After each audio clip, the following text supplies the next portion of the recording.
انسان کے بنیادی حقوق میں سب سے پہلا حق انسان کے زندہ رہنے کا حق ہے۔ کیا نیم فاقہ کشی کی حالت میں زندہ رہنے کا حق کہا جا سکتا ہے؟ کیا علم سے محروم رہ کر زندہ رہنے کا حق کہا جا سکتا ہے؟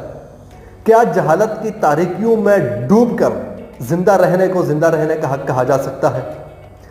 کیا علاج معالجے کی جدید سہولتوں سے محروم رہ کر زندہ رہنے کا حق کہا جا سکتا ہے؟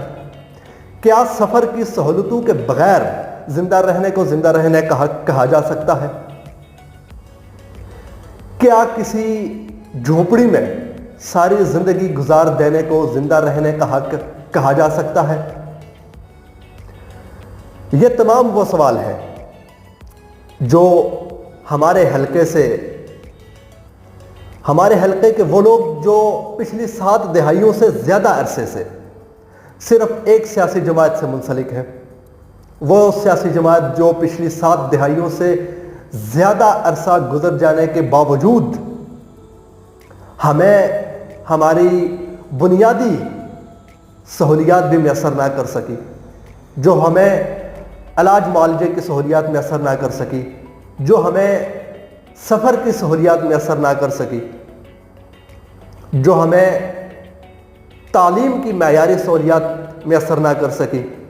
یہ تمام سوالات ان لوگوں سے، اس جماعت سے منسلک لوگوں سے ہیں۔ زندہ رہنے کے حق کا مطلب ایک آسودہ زندگی بسر کرنا ہے۔ زندہ رہنے کے حقوق کا مطلب ایک آرام دہ رہائش کے ساتھ رہنا ہے۔ زندہ رہنے کے حقوق کا مطلب ضرورت کے مطابق بہترین علاج معالجے کی سہولتوں کے ساتھ زندہ رہنا ہے۔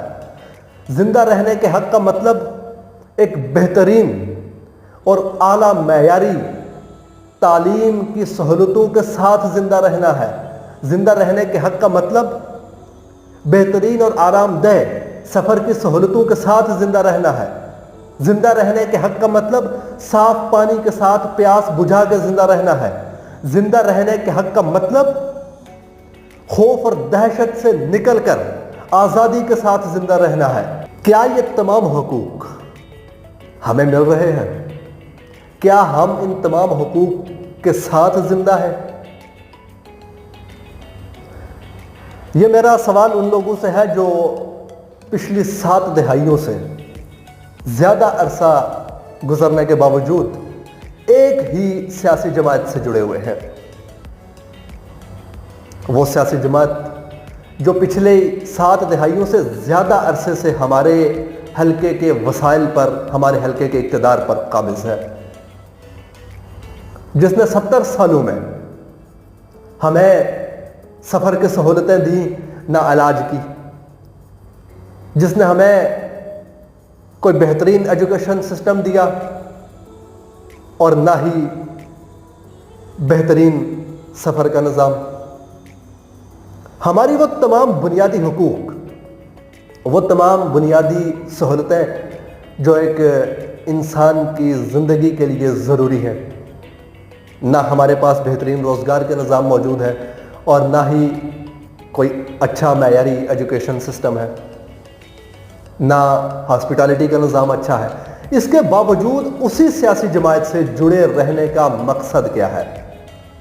یہ سوالات ان لوگوں سے ہیں جو اسی سیاسی جماعت سے وابستہ ہے، جس نے پچھلی 7 دہائیوں سے ہمیں ہمارے بنیادی حقوق سے محروم رکھا ہوا ہے۔